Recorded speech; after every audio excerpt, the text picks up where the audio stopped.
아멘. 네, 교회 소식은 주보를 잘 참고해 주시고요. 오늘 말씀의 제목은 주보에 나온 곳에서 제가 좀 바꿨습니다. 높으신 분 앞에서입니다. 높으신 분 앞에서. 네, 제가 설교할 때마다 계속해서 우리 히브리서 말씀을 보고 있는데요. 우리가 앞단락에서는 맹세로 보증하시는 하나님의 약속에 대해서 살펴보았습니다. 우리는 연약한 존재이지만 자꾸만 유대교로 돌아가려고 하는 그런 갈등 속에 있는 것 같은 이 당시 유대인 성도들과 다를 바 없지만, 그런 우리를 향해서 하나님께서 하나님의 맹세로 반드시 우리의 구원을 이루어 주시겠다고 그렇게 말씀을 해 주시는 것이죠. 오늘 이 본문에서는 멜기세덱의 반차를 따라오신 예수님, 그 멜기세덱에 대해서 좀 더 자세하게 설명을 하고 있는데요.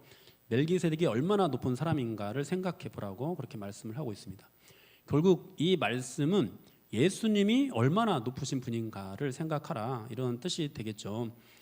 예수님보다 모세가 더 높다고 하고 예수님보다 율법이 더 중요하다고 하는 그런 유대인 성도들에게 예수님이 훨씬 더 높으신 분이다, 예수님이 훨씬 더 중요하다라는 사실을 신학적으로 증명하는 그런 말씀이라고 보면 되겠습니다. 한 절씩 한번 살펴보겠는데요. 우리 1절, 2절 말씀 한번 읽어보겠습니다. 이 멜기세덱은 살렘 왕이요 지극히 높으신 하나님의 제사장이라. 여러 왕을 쳐서 죽이고 돌아오는 아브라함을 만나 복을 빈 자라.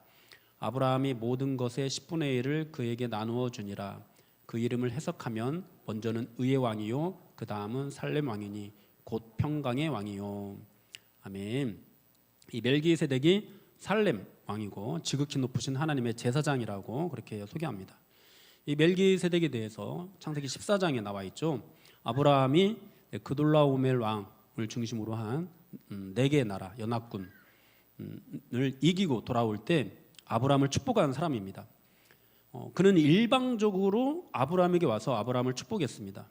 히브리서 기자는 그의 이름에 대해서 의의 왕이요 평강의 왕이다 이렇게 해석을 하는데요. 여러분, 의의 왕 또 평강의 왕 하면 또 떠오르는 분이 누구죠? 또 예수님이죠. 이 멜기세덱에 대해서 우리가 나온 창세기 14장 말씀을 다시 한번 또 살펴보겠는데요. 창세기 14장 18절에서 20절 한번 보겠습니다. 살렘 왕 멜기세덱이 떡과 포도주를 가지고 나왔으니 그는 지극히 높으신 하나님의 제사장이었더라. 그가 아브라함에게 축복하여 이르되 천지의 주제이시오 지극히 높으신 하나님이여 아브라함에게 복을 주옵소서. 너희 대적을 네 손에 붙이신 지극히 높으신 하나님을 찬송할지로다 하매 아브라함이 그 얻은 것에서 10분의 1을 멜기세덱에게 주었더라. 아멘. 네, 아브라함이 멜기세덱에게 10분의 1을 바치는 그런 장면입니다. 이제 앞에 히브리서 이 본문 앞에서 단단한 음식을 먹는 신앙과 멜기세덱을 연관지어 설명한 적이 있었죠. 히브리서 기자는 멜기세덱을 잘 이해하는 것이 장성한 신앙이다 이렇게 설명을 했습니다. 히브리서 맥락 안에서 말씀의 초보라고 한다면은 출애굽 이스라엘 백성들이 광야에서 하나님께 훈련을 받은 것, 그리고 유대인들이 구약의 여러 교훈들을 지켜온 것, 이런 것들을 의미합니다. 이 모든 것을 거치면서 승리와 실패를 경험해 본 사람이 이제 멜기세덱을 제대로 이해할 때 장성한 신앙인이 될 수 있다, 그런 뜻이 되겠습니다. 장성한 신앙인이 뭐라고 했죠? 나의 자격과 공로가 아니라 내가 거둔 이 승리가 정말 모든 것들이 하나님의 은혜로 말미암은 것이다 라는 것을 깨닫고 그것을 고백하는 신앙, 그래서 나의 전부가 내 것이 아니라 하나님의 것임을 고백하는 신앙이 장성한 신앙입니다. 그런데 이제 방금 봤던 우리 창세기 말씀을 보면은 멜기세덱이 아브라함을 축복하는 것이 먼저입니까? 아니면 아브라함이 11조를 바치는 것이 먼저입니까? 멜기세덱이 먼저 아브라함을 축복합니다. 아브라함이 11조를 드리고 나서 멜기세덱이 아브라함을 축복하는 것이 아닙니다. 멜기세덱이 먼저 떡과 포도주를 준비하고 기다리다가 아브라함을 축복하니까, 그러고 나니까 아브라함이 11조를 드렸습니다. 우리가 멜기세덱을 이해하고 모든 것이 하나님의 은혜라는 고백을 올려드리는 신앙도 마찬가지예요. 우리가 먼저 하나님 앞에 11조를 드리는 것이 아니에요. 우리가 먼저 그런 고백을 하나님께 올려드리는 것이 아닙니다. 하나님의 은혜가 우리 가운데 임하고 난 후에 우리가 하나님께 이 모든 것들이 하나님의 은혜입니다라고 고백할 수 있게 되는 거고, 우리가 하나님만이 나의 주인입니다. 내가 가진 모든 것이 하나님의 것입니다. 라고 고백을 하게 되는 것이죠. 이러한 이 창세기 말씀은 이제 유대인이라고 하면은 누구나 다 알고 있는 그런 이야기입니다. 그런데 사실 아무리 유대인이라고 하더라도 또 창세기 말씀을 속속들이 다 알고 있다 하더라도 이 멜기세덱과 관련해서는 이해하거나 해석하는 것이 참 어렵거든요. 유대인들은 모세 율법에 의해서 레위인 제사장에게 11조를 드리고 있었어요. 그런데 이 레위인 제사장이 없던 시대에 느닷없이 이 멜기세덱이 하늘의 제사장으로 등장을 합니다. 그리고 아브라함에게 11조를 받죠. 이 멜기세덱이 또 얼마나 신비로운 존재인지 3절에서 오늘 본문 3절에서 이렇게 말씀하는데요. 아버지도 없고 어머니도 없고 족보도 없고 시작한 날도 없고 생명의 끝도 없어 하나님의 아들과 닮아서 항상 제사장으로 있느니라. 아멘. 네, 아버지도 없고 어머니도 없고 족보도 없다. 시작한 날도 없다. 생명의 끝도 없다. 하나님의 아들과 닮았다. 항상 제사장으로 있다. 이것이 이제 멜기세덱에 대해서 설명하는 그런 내용입니다. 그러니까 인간 제사장, 이 아론의 후손 또는 레위 지파의 후손인 인간 제사장과는 전혀 차원이 다른 굉장히 신비로운 제사장인 것이죠. 그렇게 멜기세덱을 소개하고 있는 것이에요. 그런데 이제 우리가 이 본문을 보면서 멜기세덱이라는 인물, 그러니까 아브라함 시대에 있었던 아브라함 시대 당시 이 멜기세덱이라는 인물이 굉장히 뭔가 막 신비로운 그런 사람이었다. 우리가 이렇게 이해하면 안 됩니다. 다만 이제 성경이 의도적으로 그에 대한 설명을 생략하고 있다. 우리가 이렇게 이해를 해야 됩니다. 근데 그렇게 한 이유를 처음에는 몰랐죠. 누구도 몰랐습니다. 그런데 성령님께서 히브리서 기자를 감동시키셔서 그 의미를 지금 알려주고 있는 거예요. 그것이 무엇이냐? 예수 그리스도의 대제사장 되심을 설명하기 위해서 하나님께서 창세기에 그렇게 멜기세덱에 대한 기록을 남겨놓으신 것이었습니다.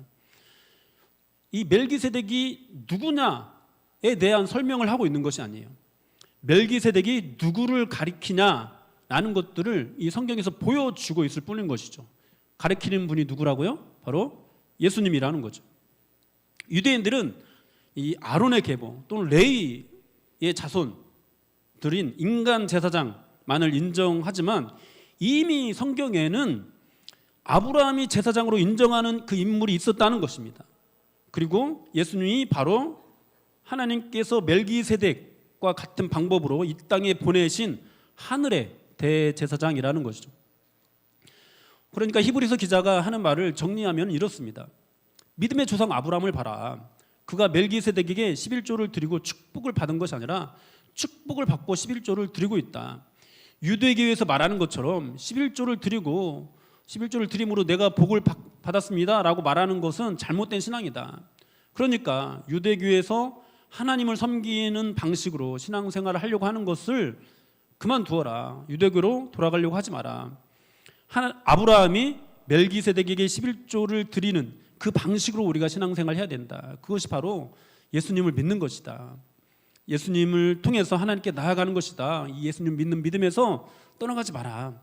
이런 권면을 하고 있는 것이죠. 사랑하는 여러분, 우리의 신앙도 그와 같이 나아가야 합니다. 복 받기 위해 정성을 올려드리는 신앙이 아니라 나의 모든 것이 하나님의 은혜로 말미암았다라는 것, 이런 고백 위에 감사함으로 우리가 정말 우리의 모든 열정들을 하나님께 올려드려야 합니다. 이미 받은 복을 근거해서 하나님의 왕 되심을 인정하면서 정말로 감사함으로 우리의 헌신도 드리고 우리의 예물도 드리고 해야 합니다. 우리의 자격과 노력으로 공로를 쌓기 위한 신앙은요, 정말 올바른 신앙이 아닙니다. 우리의 구원은 오직 예수 그리스도를 통해서만 옵니다. 하나님의 일방적인 은혜로 주어집니다. 만일 오직 예수 외에 다른 것을 덧붙이려고 한다면은 여러분, 그것은 기독교가 아닙니다. 그것은 다른 복음입니다. 나의 모든 것이 주님의 것입니다 라고 고백하는 것이 기독교고요, 예수님만이 유일한 나의 구원자이십니다 라고 고백하는 것이 기독교입니다. 그러므로 우리는 하나님께 나아갈 때 예수 믿는 믿음 외에 다른 것들을 더 덧붙이려고 해서는 안 됩니다. 나의 자격이나 공로라고 할 수 있는 것들이 있겠죠. 우리가 신앙생활 열심히 하다 보면은 그런 것들이 쌓이겠죠. 그러나 하나님께 나아갈 때 우리가 기도를 드리거나 뭐 예배를 드리거나 할 때 우리가 그것들은 다 내려놓고 나아가야 된다는 것이죠. 우리 안에 있는 우리에게서 감사의 고백을 들으시는, 우리에게서 이 모든 것들이 하나님의 은혜로 말미암았다는 그 고백을 하게 하신 예수 그리스도의 영, 그 예수님만을 의지하면서 예수님만을 붙잡고 나아가야 합니다. 사랑하는 여러분, 여러분들은 어떻게 예수님을 믿고 있습니까? 멜기세덱이 아브라함을 축복하는 이 방식으로 예수님을 믿고 있습니까? 아니면 여러분이 하나님께 11조를 드려서 나 복 받아야겠다, 11조를 드려서 복 받아야 되겠다, 이런 믿음으로 나아가고 있습니까? 멜기세덱이 아브라함을 축복하는 방식으로 신앙생활을 하는 은혜가 저 여러분들에게 가득하기를 축복합니다. 그런 믿음 안에서 여러분 오직 예수님만 높이는 그런 신앙생활을 하십시오. 그 안에서 그 안에 하나님께서 맹세로 보증하신 이 구원의 약속이 있는 거예요. 다른 것에 구원의 약속이 있는 것이 아닌 거예요. 여러분, 만약 우리가요 정말로 그런 믿음을 갖게 된다면, 그리고 그런 믿음만으로 하나님 앞에 나아가고, 그런 믿음만으로 하나님을 예배하고, 그런 믿음만으로 우리가 이 땅 가운데 살아가는 모든 인간관계를 할 수 있다면 여러분 정말로 엄청난 일이 일어날 거예요. 여러분 우리가 그런 믿음으로 충만하면요 우리는 더 이상 이 세상을 살아가면서 죄악에 물드는 존재로 살아가지 않게 될 것입니다. 우리가 서 있는 모든 곳에서 빛을 비추는 존재로 살아가게 될 거예요. 여러분, 구약의 개념은요 우리가 죄가 있는 곳에 가면은 죄에 물들어요. 우리가 부정하게 돼요. 그러나 신약의 개념은 그렇지 않습니다. 예수님께서 이 땅에 오셨을 때 여러분 이 부정한 사람들하고 접촉하면은 예수님이 부정하게 된 것이 아니었어요. 부정했던 그 사람들이 깨끗하게 되는 것이었어요. 그러므로 우리 안에 진짜 예수 그리스도가 충만하면은요 우리가 세상 가운데 나아간다 하더라도, 세상 사람들과 접촉하게 된다 하더라도 절대로 우리가 그들에게 물들지 않게 되는 거예요. 우리 안에 예수님만을 붙잡는 그 믿음이 있으면은요 우리가 세상 가운데 있어도 그들에게 빛의 존재로 설 수 있게 되는 거예요. 그들 안에서 살아가면서도요 우리가 소금의 맛을 잃어버리지 않게 되는 거예요. 여러분, 정말로 그렇게 살게 된다면 어떻게 될까요? 세상 사람들이 우리를 통해서 정말로 하나님을 보게 될 것입니다. 하나님을 두려워하게 될 것입니다. 하나님을 인정하게 될 것입니다. 하나님이 살아계신 분이다. 나는 믿음이 없는데 저들이 생활하는 거 보니까 정말 하나님이 있는 것처럼 살아가. 정말 뭔가 하나님이 있는 것 아닐까? 이런 생각을 갖게 된다는 겁니다. 여러분, 우리가 정말로 예수님을 믿는다면요, 정말 신앙생활 한다면 그런 꿈을 꿔야 되지 않겠습니까? 여러분 꿈꾸는 것이 무엇인가요? 여러분들이 믿는 그 믿음으로 간절히 소망하는 것이 무엇인가요? 내가 잘 되는 거, 내가 병 낫기를 바라는 거, 내 자녀가 잘 되기를 바라는 거, 뭔가 교회가 부흥하는 거. 물론 이런 기도를 우리가 하나님께 올려드릴 수 있죠. 그 기도가 잘못된 것은 아니죠. 그러나 단지 우리의 신앙의 내용이 그것뿐이라면, 그것으로 가득 채워져 있다면 여러분 그것으로는요 우리가 세상 가운데서 죄악에 물들지 않는 빛의 존재로 살아갈 수가 없는 거예요. 세상에 물들게 되는 거예요. 여러분, 오히려 우리가 더 부정하게 되는 거예요. 어쩌면 오늘날의 교회가 그런 결과로 세상의 손가락질을 받고 있는 것인지도 모릅니다. 여러분, 정말로 우리가 예수를 믿는다면, 정말로 하나님의 백성으로 여겨진다면 여러분 아브라함이 꾸었던 그 꿈을 꾸어야 되지 않을까요? 그냥 내가 복받는 인생이 아니라, 아브라함으로 사는 인생이 아니라 나를 통해서 천하 만민이 복을 받는 아브라함으로 사는 그런 인생을 우리가 꿈꿔야 되지 않을까요? 여러분, 이어지는 본문 말씀 한번 계속해서 보겠습니다. 4절에서 10절까지 다 한번 쭉 읽어보겠습니다. 4절에서 10절입니다. 이 사람이 얼마나 높은가를 생각해 보라. 조상 아브라함도 노량물 중 10분의 1을 그에게 주었느니라. 레위의 아들들 가운데 제사장의 직분을 받은 자들은 율법을 따라 아브라함의 허리에서 난 자라도 자기 형제인 백성에게서 10분의 1을 취하라는 명령을 받았으나 레위 족보에 들지 아니한 멜기세덱은 아브라함에게서 10분의 1을 취하고 약속을 받은 그를 위하여 복을 빌었나니 논란의 여지 없이 낮은 자가 높은 자에게서 축복을 받느니라. 또 여기는 죽을 자들이 10분의 1을 받으나 저기는 산다고 증거를 얻은 자가 받았느니라. 또한 10분의 1을 받는 레위도 아브라함으로 말미암아 10분의 1을 바쳤다고 할 수 있나니 이는 멜기세덱이 아브라함을 만날 때 레위는 이미 자기 조상의 허리에 있었음이라. 아멘. 네, 여기서도 계속해서 이 멜기세덱이 얼마나 높은 존재인지를 설명하고 있는데요. 정리하면 이렇습니다. 아브라함도 멜기세덱에게 11조를 바쳤습니다. 그리고 레위는 이런 아브라함의 후손입니다. 그렇다면 레위도 멜기세덱에게 11조를 바친 것과 같습니다. 따라서 레위 지파의 제사장보다 멜기세덱이 더 높은 제사장입니다. 그러므로 멜기세덱의 반차를 따라오신 예수님은 인간 제사장보다 훨씬 더 높으신 분이십니다. 이렇게 설명을 하는 거죠. 이 말씀의 핵심은 7절이라고 할 수 있는데요. 7절 다시 한번 읽어볼까요? 논란의 여지 없이 낮은 자가 높은 자에게서 축복을 받느니라. 아멘. 논란의 여지 없이 낮은 자가 높은 자에게 축복을 받는다고 그렇게 말씀을 합니다. 아브라함이 멜기세덱을 통해 복을 받았다면 당연히 아브라함의 후손인 레위도 멜기세덱을 통해 복을 받은 것입니다. 또 당연히 아브라함의 후손인 모든 유대인들도 멜기세덱을 통해서 복을 받은 것과 같습니다. 그러므로 멜기세덱의 반차를 따라 세상에 온 제사장이 모세의 율법을 따라온 인간 제사장보다 더 높다는 것이죠.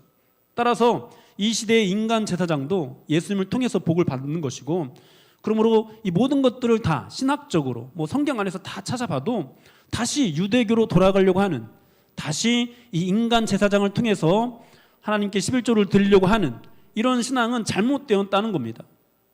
사랑하는 여러분, 이 말씀을 통해서 이 히브리서 기자는 유대인 성도들에게 계속해서 권면하는 거예요. 예수님을 가장 귀하게 여기는 그런 신앙생활을 해라. 율법을 귀하게 여기는 그런 신앙생활을 하지 말라. 이렇게 말씀을 하고 있는 것입니다. 여러분은 어떻습니까? 여러분은 다른 그 무엇보다도 정말로 예수님을 가장 고귀하고 가장 탁월한 분으로 모시는 그런 신앙생활을 하고 있나요? 여러분은 하나님을 나의 왕으로 모시고 나의 모든 것이 하나님의 은혜임을 고백하는 그런 신앙생활을 하고 있습니까? 아마 그렇게 질문을 하면은 이 자리에는 아니요 라고 이렇게 대답하는 사람은 없을 겁니다. 모두가 하나님을 잘 섬기고 싶어하고 또 모두가 내가 가진 모든 것이 하나님의 은혜입니다 라고 고백하는 그런 삶을 살고 있습니다. 그런데 여러분, 그런 마음이 사실 이 초대교회 유대인 성도들에게도 없었던 것이 아니에요.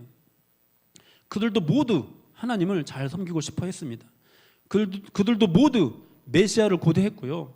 메시아가 이 땅에 오면 호산나 다윗의 자손이요 이러면서 영접하고 싶어 했습니다. 그런데 현실은 어땠죠? 대부분의 유대인들이 예수님을 영접하지 않았어요. 그 유대인들 중에 소수만 예수님을 영접했는데 그 유대인들마저도 지금 다시 유대교로 돌아가려고 하고 있어요. 이분이 정말 메시아가 맞을까? 이런 고민을 하고 있습니다. 여러분, 이것을 오늘날 우리에게 적용을 할 때 우리가 다른 종교로 개종하는 것으로 적용을 하면 안 된다고 그렇게 계속 말씀을 드렸죠. 어떤 신앙의 변질의 문제로 우리가 생각을 해야 됩니다. 여러분, 이와 같은 사실들, 이런 이 초대교회 유대인 성도들이 그런 마음이었다는 거, 여러분 이것이 무엇을 의미할까요? 우리가 신앙생활을 하면서 우리가 착각을 하는 것이 많이 있습니다. 오늘날 이 교회는요, 신약 성경의 개념들이 그래도 잘 정리가 되어 있어서 이 초대교회 이 사람들보다 예수님이 하나님의 아들이라는 그런 신앙 고백을 당연시 여깁니다. 그 신앙 고백 위에 서 있습니다. 그래서 우리가 하는 이 모든 신앙생활이 당연히 예수님을 믿는 신앙생활, 또 예수님을 높이는 신앙생활일 거라고 착각을 합니다. 그러나 사랑하는 여러분, 우리의 신앙이요, 많은 경우에 예수님을 믿는 또는 예수님을 높이는 그런 신앙이 아니라 나의 행위를 붙잡고 나의 공로와 나의 자격을 붙잡는 그런 모양으로 나아갑니다. 예수님이 아닌 다른 것들을 더 귀하게 여기는, 더 중요하게 여기는 신앙으로 나아갑니다. 현실 앞에서 예수님이 나의 최고의 가치가 되는 것이 아니라 다른 것들을 더 중요하게 여기는 그런 신앙으로 나아갑니다. 우리 히브리서 3장 7절에서 8절 말씀 한번 볼까요? 읽겠습니다. 그러므로 성령이 이르신 바와 같이 오늘 너희가 그의 음성을 듣거든 광야에서 시험하던 날에 거역하던 것 같이 너희 마음을 완고하게 하지 말라. 아멘. 네, 이 부분을 강의하면서 여기를 제가 설명할 때 이제 히브리서 기자가 유대교로 돌아가려고 하는 성도들에게 그들의 이 신앙이 변질된 것들을 지적하면서 그것이 왜 그렇게 된 것이냐. 이 초대교회 성도들은 예수님이 천사보다 못하고 예수님이 모세 율법보다 못하다, 모세보다 뭐 더 뛰어나지 않다라는 그런 뭐 좀 고급한 그럴싸한 이유를 대면서 유대교로 돌아가려고 하고 있지만 실상 그렇지 않다라고 지적을 하는 것이라고 설명을 했습니다. 실제로는 출애굽 이스라엘 백성들, 이 광야의 이스라엘 백성들이 먹을 것이 없어서 마실 것이 없어서 하나님을 배반하고 하나님을 원망했던 것처럼 사실은 유대인들도 그런 어떤 신학적인 이유 때문에 유대교로 돌아가려고 하는 것이 아니라 먹고 사는 문제 때문에 그들의 어떤 생명이 달리는 그런 문제 때문에 지금 유대교로 돌아가려고 하고 있다라고 그렇게 지적을 하는 것이었습니다. 그런데도 그들이 그렇게 사실 실제로는 먹고 사는 문제 때문에 그렇게 신앙이 변질되고 있는데 무엇을 명분으로 내세웠다고요? 예수님은 뭐 천사보다 못하다, 예수님이 모세보다 뛰어나지 않다, 뭐 이런 어떤 성경 안에서 뭔가 이런 것 저런 것들을 가져와 가지고 명분을 내세웠다는 것입니다. 사랑하는 여러분, 우리의 신앙도 여기에서 크게 벗어나지 않습니다. 우리의 신앙도요, 우리 각자가 다 나름대로 지금까지 신앙생활을 해오면서 성경 안에서 그 근거를 찾고 또 이런저런 명분을 가지고 우리의 신앙이 형성되어 왔습니다. 그러나 그 내면을 우리가 잘 들여다보면요, 먹고 사는 문제 또는 자기 경험의 한계에 갇혀서 변질되는 일들이 자주 일어납니다. 우리는 뭐 물질의 복을 구하면서 예수님을 붙잡습니다. 또 뭐 자녀가 잘 되기를 바라면서 예수님을 붙잡습니다. 병이 낫기를 바라면서 예수님을 붙잡습니다.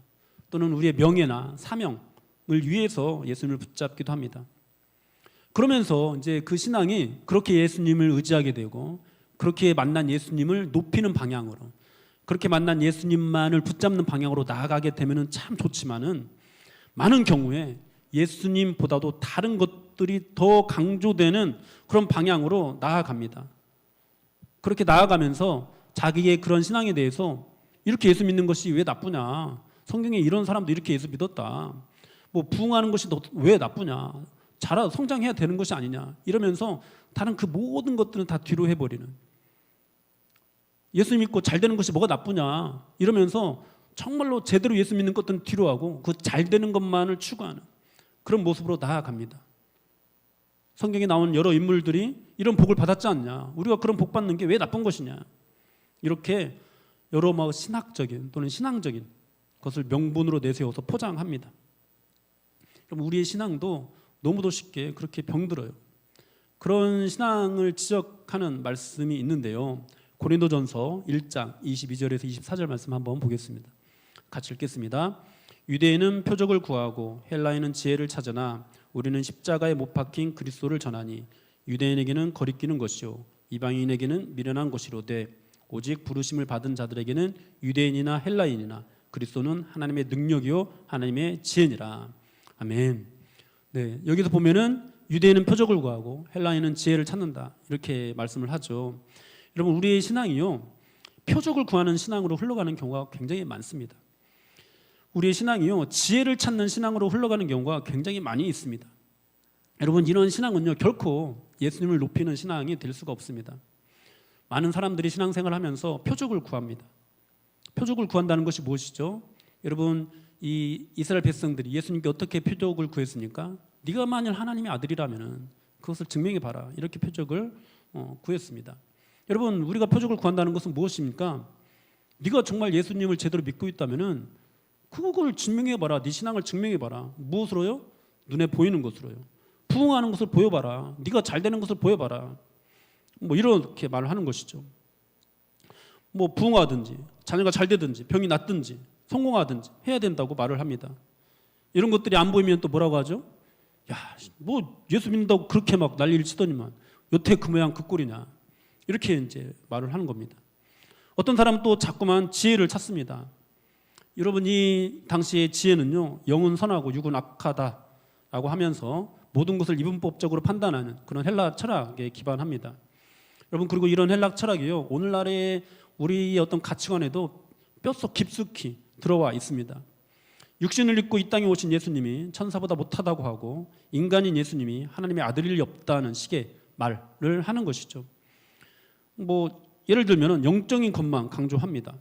그래서 뭐 금욕주의에 빠지기도 하고 어떤 것이 영적인 것인지 어떤 것이 육적인 것인지 뭐 이런 것들도 사실 뭐 눈에 보이는 것으로 기준을 정하는 것 같아요.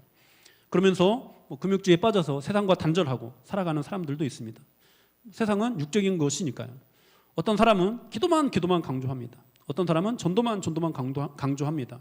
어떤 사람은 뭐 독서만, 어떤 사람은 또 말씀만 강조합니다.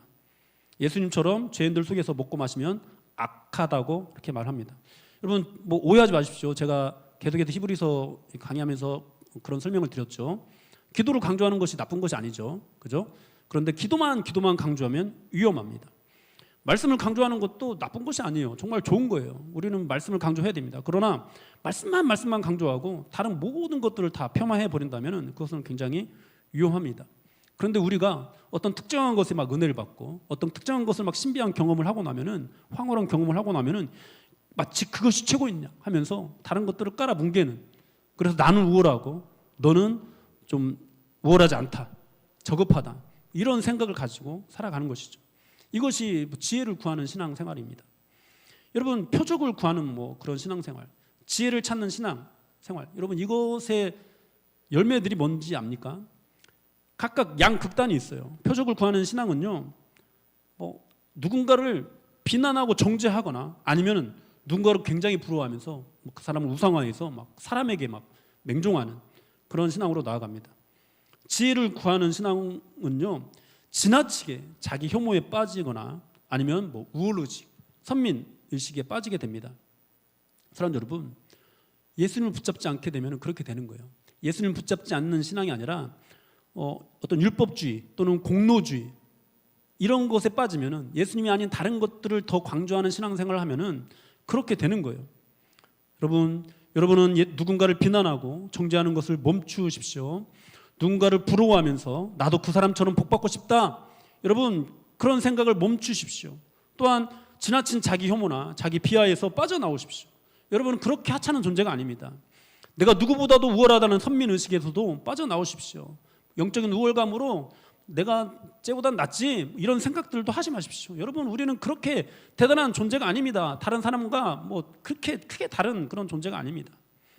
여러분 오직 예수님만 붙잡으십시오. 예수님만이 우리의 능력입니다. 예수님만이 우리의 희망입니다. 예수 그리스도 안에 있을 때 우리는 귀한 존재가 되고요, 또 예수 그리스도 안에 있을 때 우리는 누구보다도 겸손한 사람이 되는 것이에요.